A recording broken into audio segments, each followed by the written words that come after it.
અંકલેશ્વર કાપોદ્રાના પરિવાર હોટલ પાછળ ભંગારના ખુલ્લા પ્લોટમાં આગ 40 કલાક પછી પણ કાબૂમાં આવી નથી।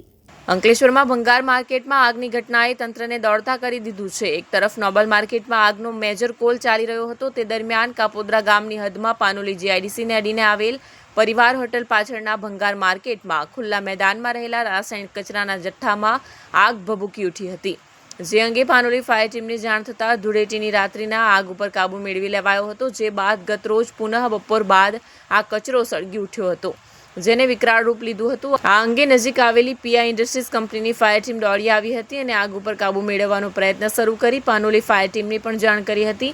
પાનોલી ફાયર ટીમ સ્થળ ઉપર દોડી આવી આગ ઉપર કાબુ મેળવ્યો હતો, જે ગતરોજ કાબુમાં આવ્યા બાદ રાત્રિના પુનઃ ભડકો થયો હતો, જ્યાં ડીપીએમસી દ્વારા આગ કાબૂમાં મેળવી લીધી હતી। જો અંદર રહેલા વિવિધ રાસાયણિક વેસ્ટને લઈ આગ વારંવાર લાગી રહી છે, જેના ભાગરૂપે આજરોજ પુનઃ ધુમાડાના ગોટે ગોટા જોવા મળ્યા હતા। ભીષણ આગની ઘટનામાં ખુલ્લા પ્લોટ અને ગોડાઉનમાં વિપુલ માત્રામાં ભંગાર અને વેસ્ટનો જથ્થો પડ્યો હતો, જેને લઈ આગ વધુ ફેલાઈ હતી।